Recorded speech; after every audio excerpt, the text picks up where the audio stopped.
As you all know, you probably recognize Josh Rogin. He is currently a political analyst on CNN, also writes in the global opinion section for the Washington Post. We met when I was in DC working at a group that doesn't exist anymore called the Foreign Policy Initiative, and he was at Foreign Policy Magazine, which was a couple floors above us in our office in DuPont Circle, and he's been the go-to guy on all things foreign policy for many years. That was 2012, and has just great insight into everything going on in DC and around the world.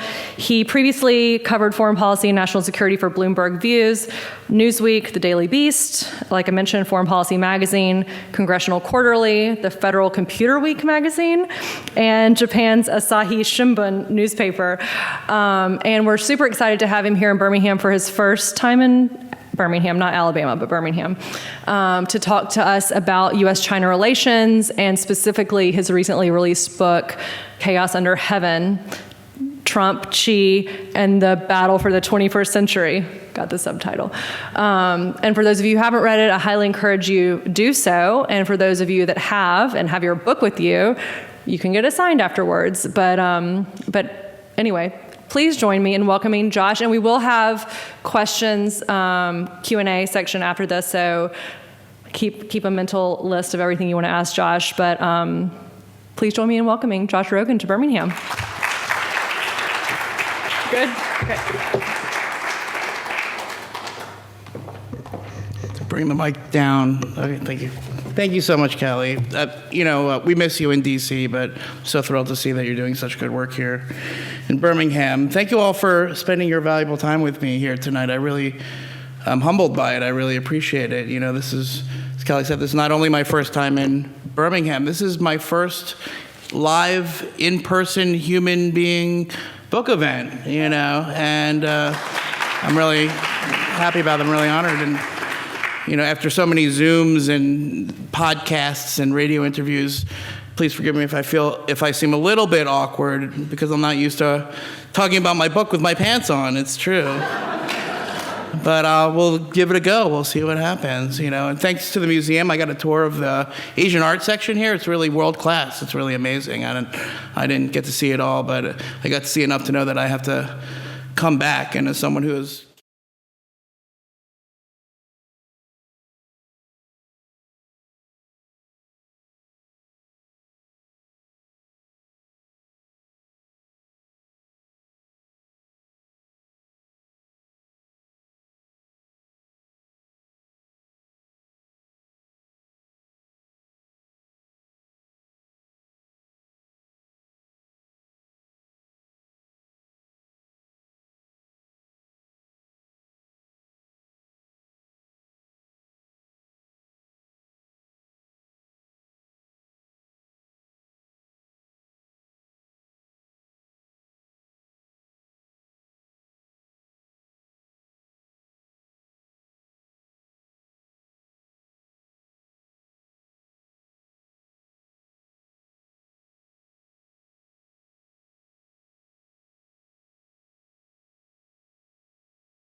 Well, I'm going to start off, if that's okay. Let me get this going. Ooh, I've got some feedback. There's one right, yeah, you can, there's one and there's the other one. You should. We can sit down. Sure. I'm just going to kick it off, but I hope that you all have questions, because that's what this is dedicated to. I'm curious to know, your book starts off, and you mentioned all the different factions within the Trump administration, from the hardliners to the, the more billionaire trade guys and et cetera. What factions do you see within the Biden administration, and where do you see the relationship going? It's a great question. So in the Biden administration, I identify three separate teams, basically. And now I'm talking about the Biden administration political team. First, you have what I call the competitors. These are people who generally want to continue what the Trump administration would define as a competition-based approach to China. We had a cooperation-based approach, now we have a competition-based approach. Now, if you listen to what Secretary of State Tony Blinken says, he says, well, we gotta compete where we have to compete, and confront where we have to confront, cooperate where we can't cooperate. It's kind of like a meaningless phrase, right? Of course we have to cooperate sometimes and compete sometimes, but this team of competitors, led by people like Kurt Campbell on the NSC, Rush Doshi, who works for him, Jake Sullivan on Mondays, Wednesdays, and Fridays, and Tony Blinken, basically agree with the hardliners in the Trump administration that we got to do more. Okay? Doesn't mean we have to do everything the Trump people did, but we have to do more to address this problem, especially on the security front. And they see things through a national security lens. Right now, they have the ball. Okay? Another team is called I call the optimists. Okay? These are people who think that, wait a second, maybe let's take one more shot at this whole engagement thing. And maybe we should just engage with, we need China for things like climate change and the Iran deal. So we can't really afford to confront them on the genocide right now. We'll put the genocide on the back burner and focus on this climate change thing. Of course, I'm talking about former Secretary of State John Kerry, but also Susan Rice and some others. And then the third team is the political team. So in any administration, the political team rules. And right now, the political team is run by Ron Klain, the White House Chief of Staff. They read the polls, okay? And if you looked at what just happened in Afghanistan, you'll see that for Afghanistan, the polls were clear. American people wanted out of Afghanistan. So in that sense, the political team sided with the team that wanted to withdraw. In China, it's different. American people are calling for a tougher China policy. The polls are clear, even amongst Democrats. It's all going in one direction, right? Especially after the pandemic. So right now, the political team is siding with the competitors. 2 out of 3 wins the day. So if you look at what's going on in U.S.-China policy, they're sorting through all of the Trump stuff, one by one. Should we ban TikTok? I happen not to think that, teenagers dancing is, the most important problem. And you know what I mean? I don't think that's the thing that we need the hill that we need to die on in the U.S.-China relationship. But putting that aside, they've got right now, the drive is towards a basic continuity with some adjustments. But the fight is coming. In other words, eventually, the Chinese government is going to come with a dangle. Hey, do you want that Taliban, meeting where they don't hang the 100 Americans that are left there from the town square? Well, you might want to forget about the Uyghurs. That's what they do.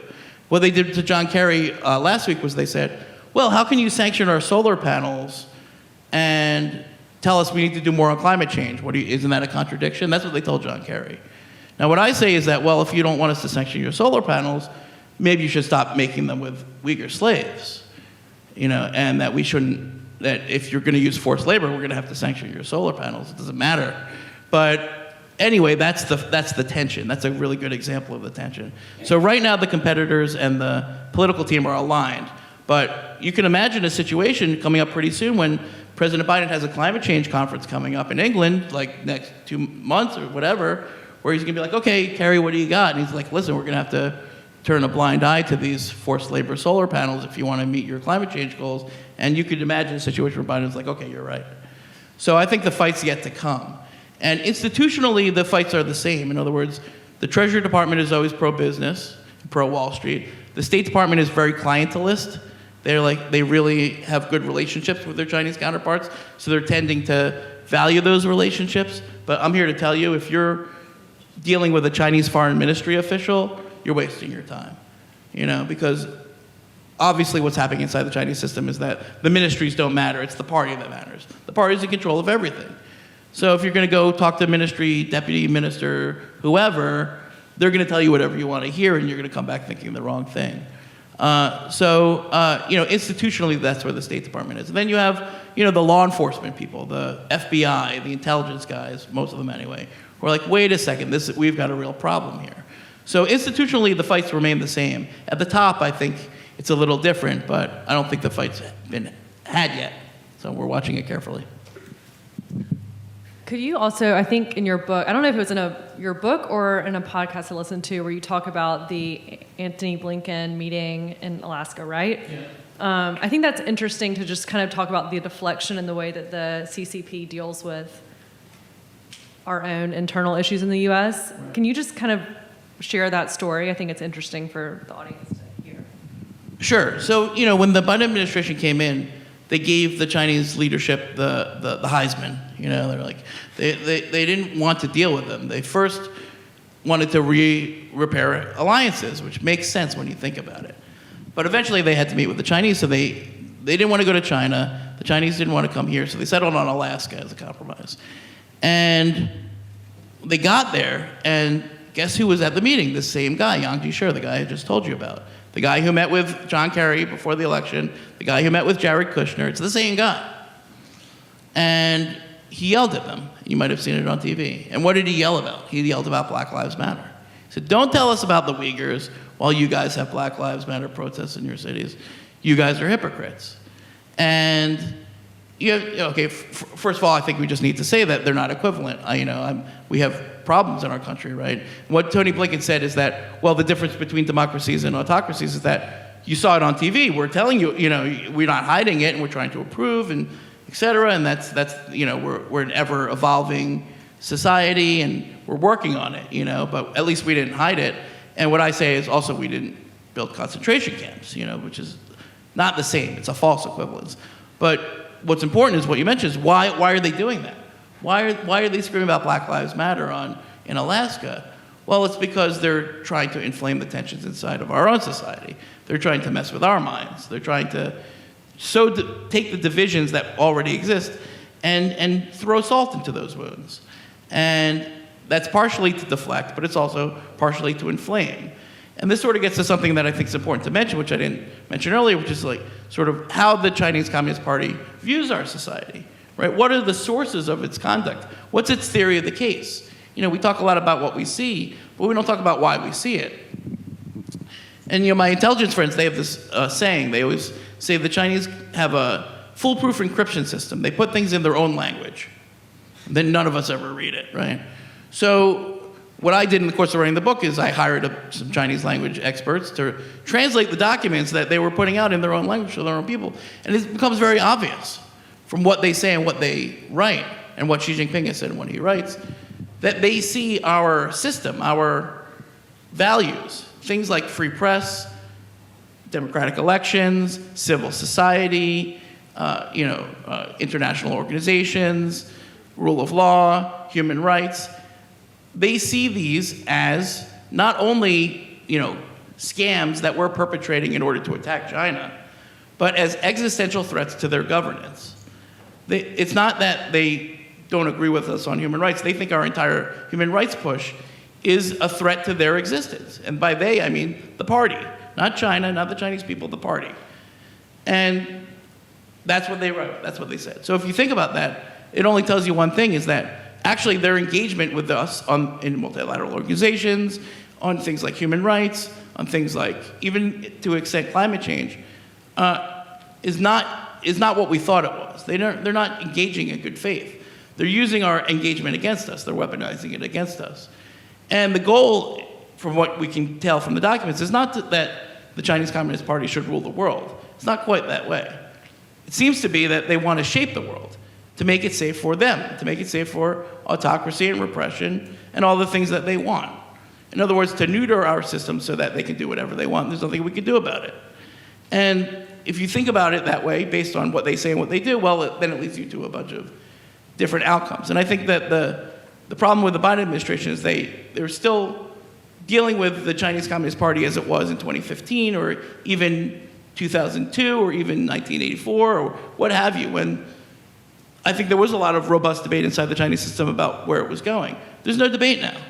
Xi Jinping has consolidated power. He's changing Chinese society every day, pretty drastically. All you have to do is open the paper to see this.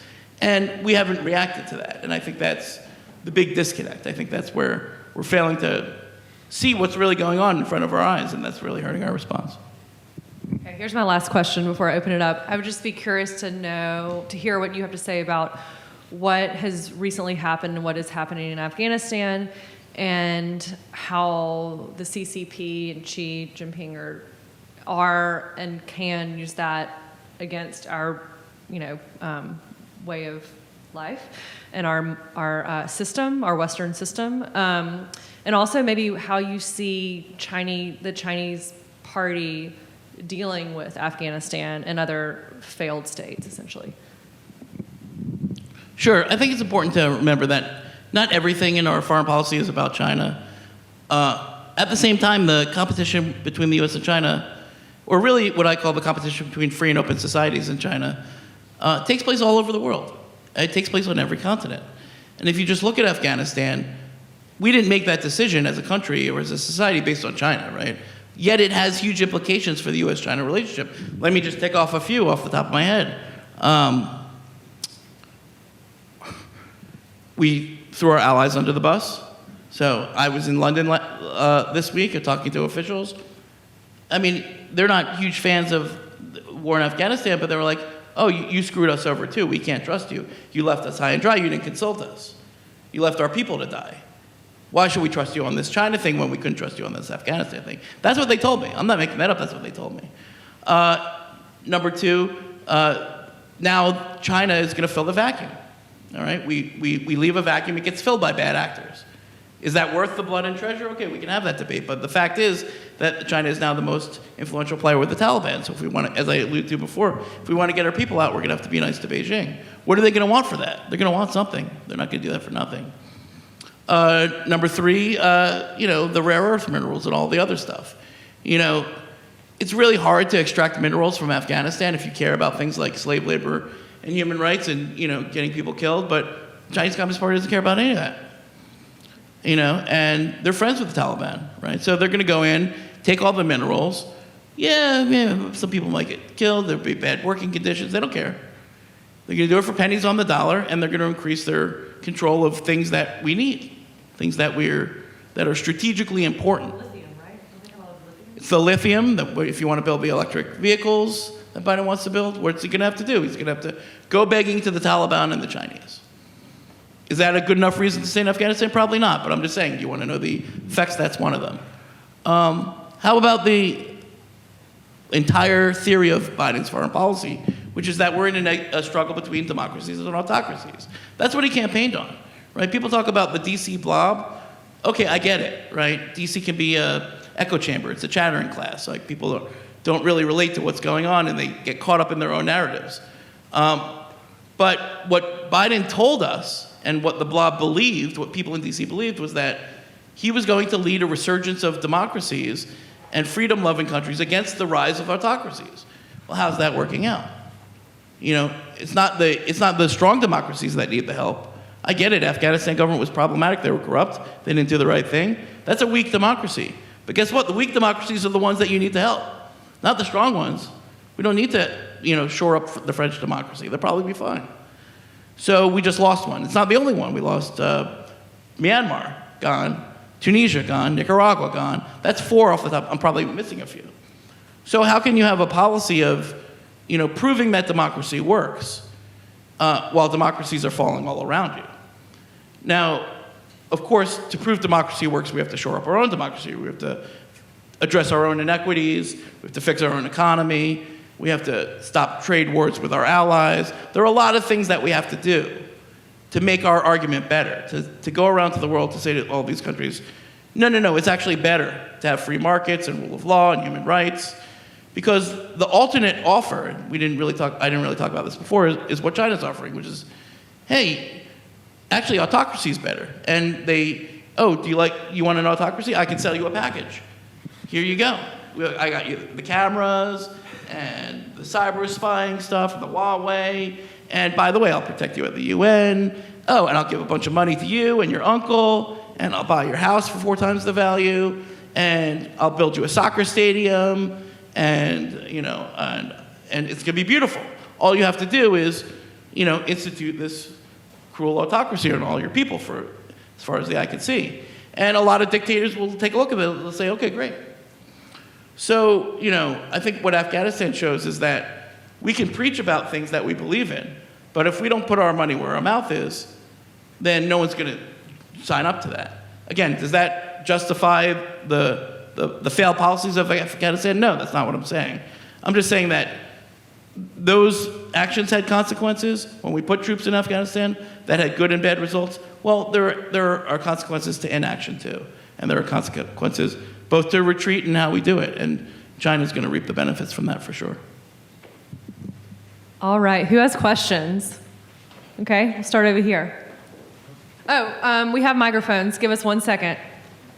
Grace is bringing you a microphone. Hello? Yeah, you're good. Hello? Okay. Yeah, I got you. So, I know historically China's always had a cycle of unification, breaking apart, unification, breaking apart. I kind of wanted to ask about what you think the effect would be because do you think that the CCP could be the final power that would be able to keep China unified and centralized, considering how difficult it is with its geography and its politics regionally?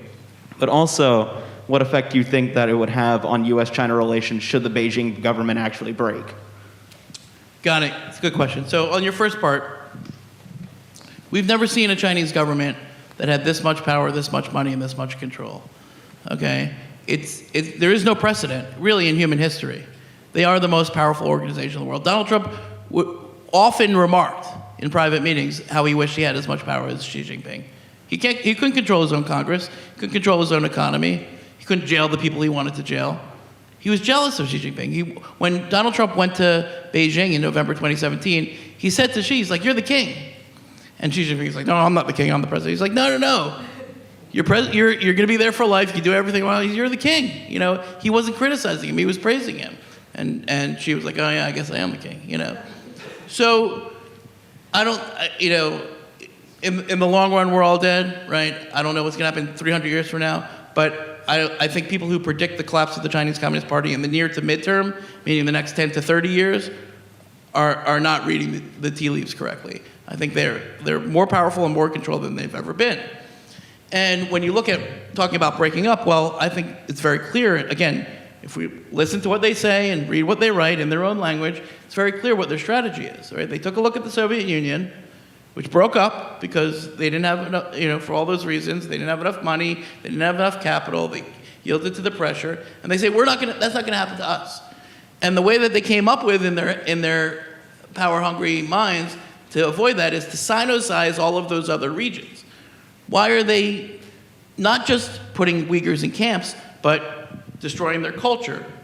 Thousands, mosques were leveled in the last 2 years. 1,000 leveled, gone, right? You can't eat pork. You can't have a beard. You can't speak your language. You can't teach it in the schools. The orphans, tens of thousands of orphans, shipped to other parts of China.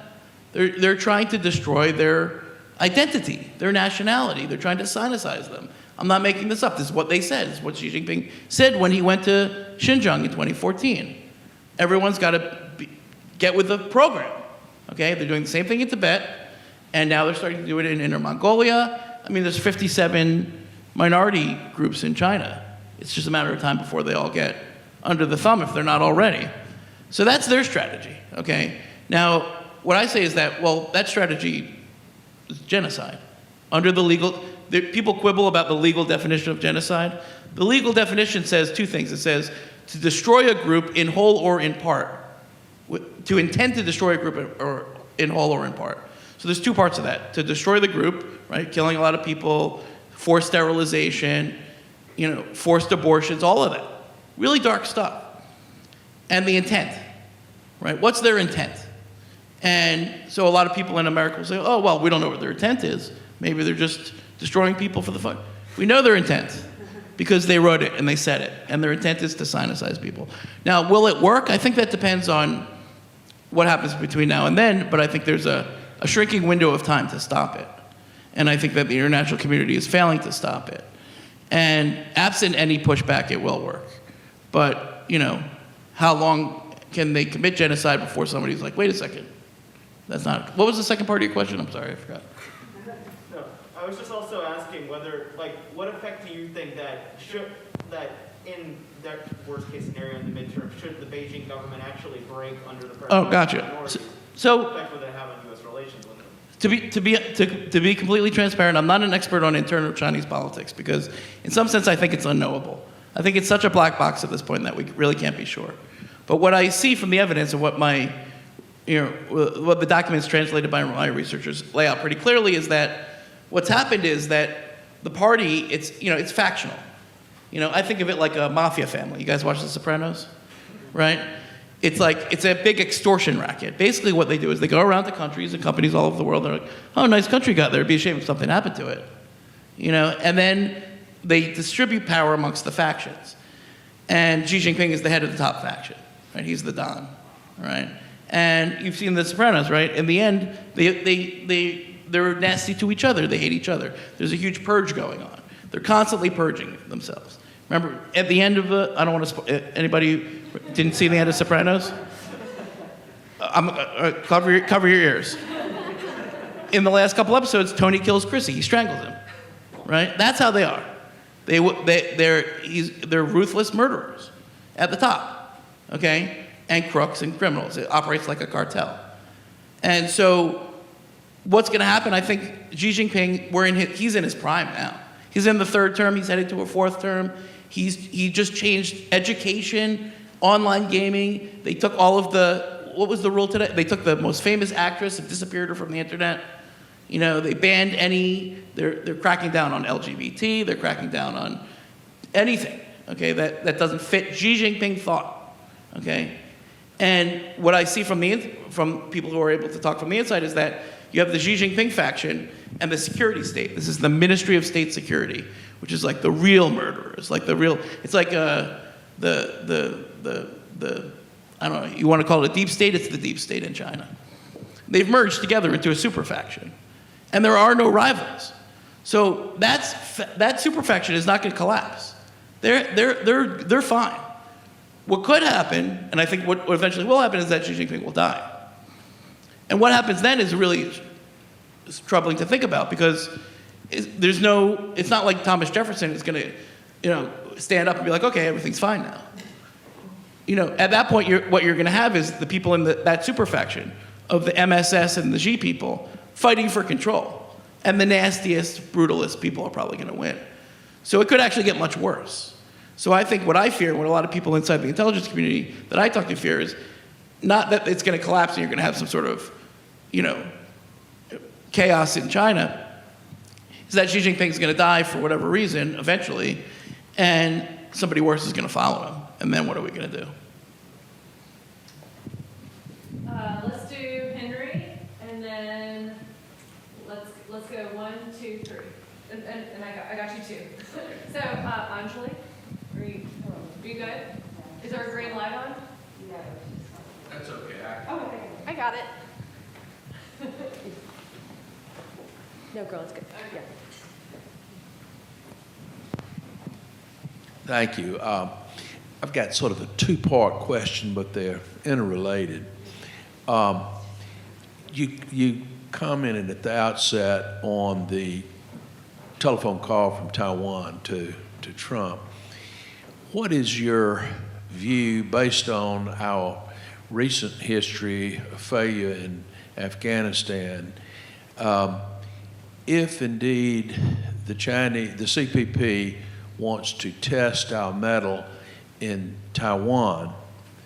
I'm so old, I remember Quemoy and Matsu and how Eisenhower and our government came to the rescue when there was a threat to the existence of Taiwan. Do we have that sort of continuing obligation to the Taiwanese now? And the second part is, where you haven't commented, and it's very important, I think, where do we stand with the relationship of the CPP to Kim Jong-un, who was facilitating, or at least they were facilitating, some exodus through China and around through Indochina to South Korea. What is the current thinking about the relationship of the CPP to the North Korean situation? Two great questions. Let me take them one at a time. So on Taiwan, I'm very concerned about what's going to happen in the next 2 years regarding Taiwan. And I know a lot of people are. A lot of people in Washington focus on the potential of a Chinese military invasion in Taiwan. I don't think that's the real threat. I think what Xi Jinping has done in Hong Kong, which is to crack down and take control without firing a shot, I think that worked, right? We didn't do anything about it. Nobody really pushed back. He threatened military action, but he actually used all the other tools of Chinese power: political influence, economic coercion, media influence. He destroyed their media environment, jailing all the dissidents and the protesters, that kind of thing. It worked. So if you were Xi Jinping, why would you mess with that? If you had a successful strategy in Hong Kong, why would you change it? So, I think what's happening in Taiwan is that Xi Jinping is going to try his best, and he said this recently, to change Taiwan from within, to topple the DPP, the ruling party, put back in his cohorts at the KMT, corrupt the system as much as possible, confuse the Taiwanese people with crazy disinformation as much as possible, until it just becomes pliant, so they can absorb it without firing a shot. At the same time, they reserve the right to invade militarily anytime they want. Do we have an obligation to defend Taiwan? Well, that depends on who you talk to, doesn't it? There are some people inside the Biden administration who want to remove the strategic ambiguity of our commitment to Taiwan. Right now, we are intentionally ambiguous. If the Chinese attack Taiwan, would we actually do anything? We intentionally do not say. Now, of course, after Afghanistan, the first thing that Beijing said was, look, Taiwan, you see, they won't even save the Afghans. Do you think they're going to save you? They won't even stand up to the Taliban. You think they're going to stand up to us? I've talked to Taiwanese officials. That tends to be a convincing argument. That's what's driving a push in Washington right now to say, well, maybe we should be more explicit about it in conjunction with our allies. So when the Japanese prime minister came to town, they tried. They tried to get him to say something a little stronger. They did, kind of. Okay, we'll probably save you. You know what I mean? We're really thinking hard about saving you, But there are a lot of people inside the government, and I agree with this point, that that's woefully inadequate. And if that moment came today, I can't imagine President Biden, after what he just did, sending American boys and girls to go fight in Taiwan. Now, again, you may be sitting there thinking, of course we shouldn't send American boys and girls to fight in Taiwan. But the way strategery works is that the best way to avoid that is actually to deter the Chinese from ever thinking about it. And the best way to deter them from ever thinking about it is by pledging to do it, as crazy as that sounds. So by projecting weakness, we're inviting aggression, right? Which sort of ties into the broader theme, right? The problem with not responding to Chinese Communist Party aggression is that it emboldens them, that their appetite grows with the eating.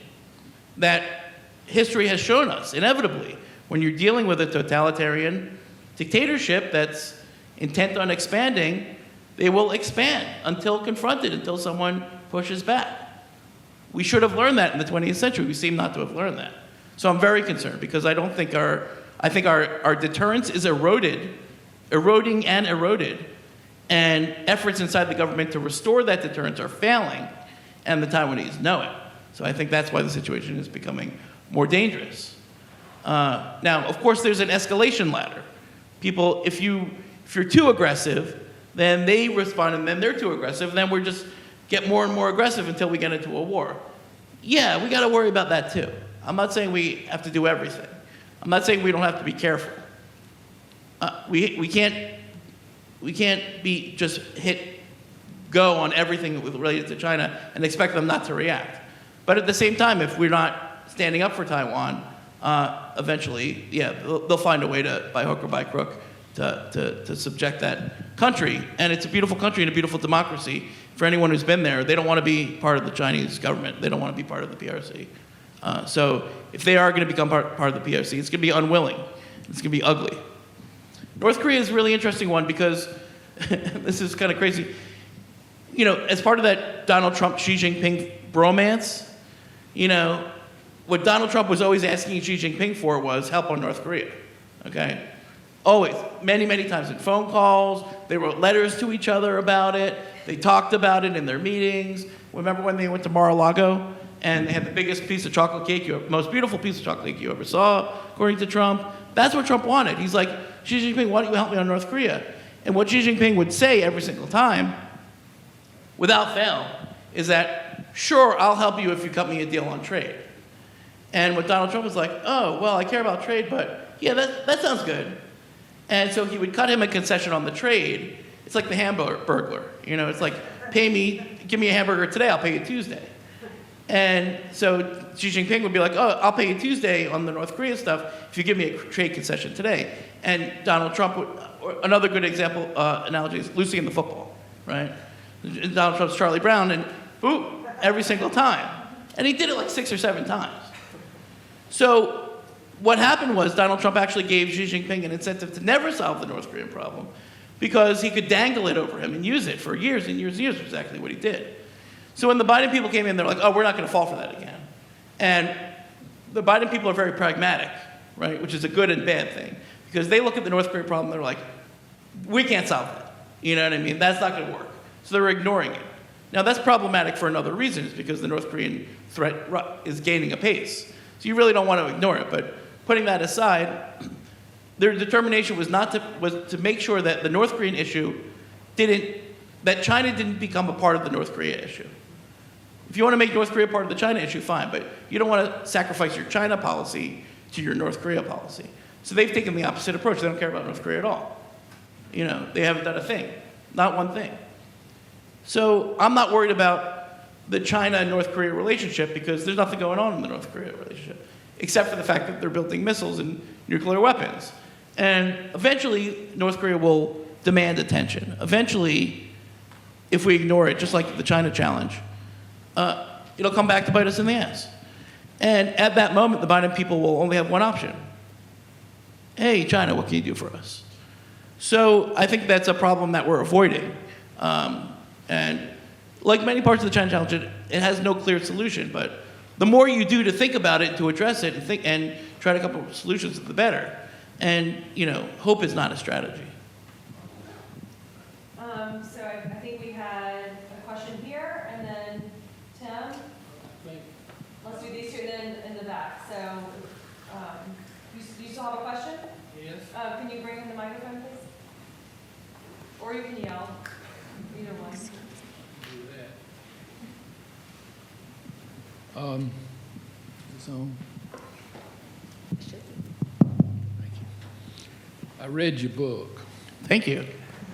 and I will say that it is really a wonderful book. Thank you so much. It's to be read, and when you read it, put it on your shelf because it is a reference book too. It has so much detail about the transactions between China and the United States. I'd like to make kind of a series of comments. They all kind of lead to the same thing. Your book makes the case that the Trump administration handled China like a gang that then can't shoot straight. They were firing bullets at each other as much as they were at China, and they were doing it in public, which is not a good idea. This suggests to me that the Biden administration has nothing to build on. And I would think that it is a great challenge when you don't have a long experience to work from, and even if you disagree with it, at least a coherent policy, they would be in a much better position than they are now. The second comment I have is that all that China is doing is to expand its footprint around the world, which is, with the economy they have, that's understandable.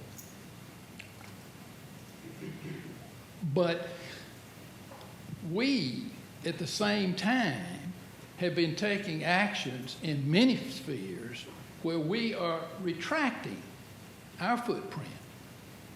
And the result is, by this passive attitude towards our involvement around the world, we're enabling them to be more aggressive. I mean, there's nothing that you can do to encourage a bully more than to back away. And I think the totality of what went on is really presents that image. The third thing, and I disagree with you a little on this point, is that I think it was a tragic mistake to put the tariffs into the picture. Tariffs, when they're designed to alter behavior of another country, never work. Zero. Certainly have not worked here. They're negative on our economy. They have the effect that I've just mentioned of retracting our influence, and they just don't belong there. Now, I recognize that partially because of Trump's work, that the line between the security interest and the economic interest cross over. And we have a hard time separating the two, but that has to be done. You just don't get rid of, say, their handling of some industry by putting a tariff on cornflakes.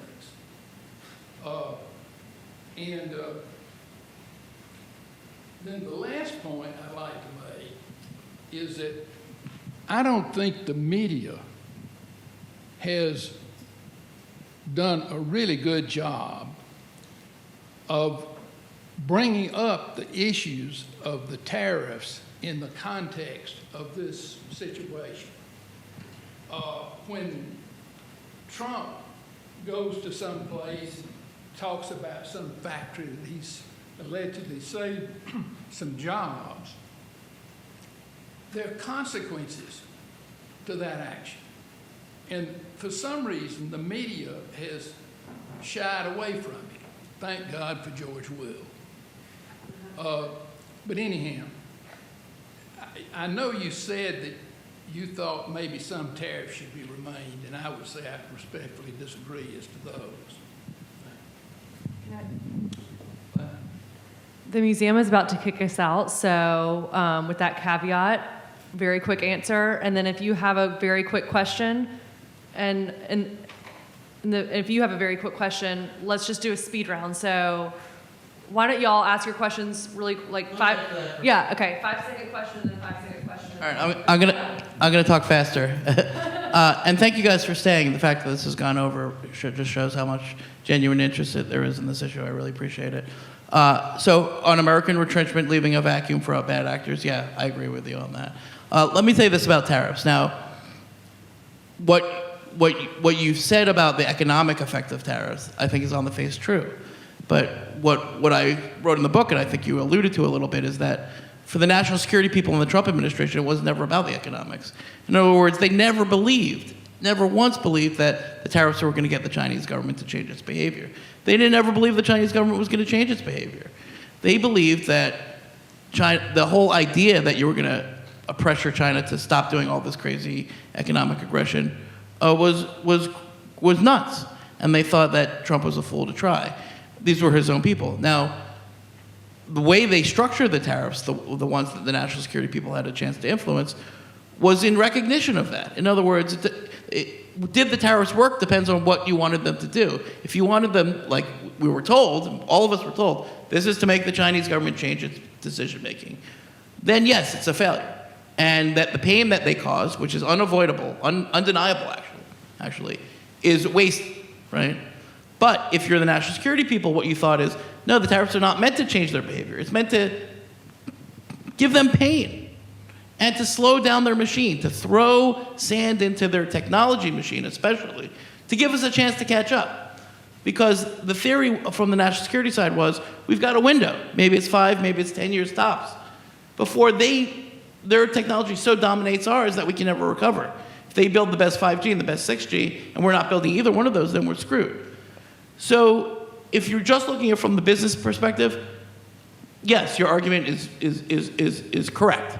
But if you're looking at it from the national security perspective, and the reason I say we should keep the tariffs is because, not for the reason that it was advertised, again, not for the reason it was displayed to the American people, but because actually the thing that we can do is to hurt them, to hurt their economy and their companies. Now, and in that respect, it worked. It did slow down their technological development. Huawei is crushed. And they were about to dominate all of 5G for the whole world. Now, again, that's not what we were told, but I still think it's a good idea. Now, what's kind of crazy about that is that as we were doing that, the Chinese decided to decouple on their end, and for their own reasons. They responded to our response, and we have yet to process that. But I don't think I hope at least I'm not in my book making an argument for the economic benefit of tariffs, because there is none. But the national security benefit is there, and that's to keep our foot on their necks, technologically wise, so that they don't eat our lunch, and so that we have a chance to win the economy of the future, which is crucial for our national security. And then, in essence, crucial for our economy. Grace?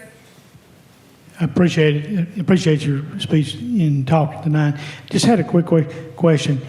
Why is the Chinese party trying to hurt their own Chinese companies, wiping out wealth? And what is the ultimate purpose of that?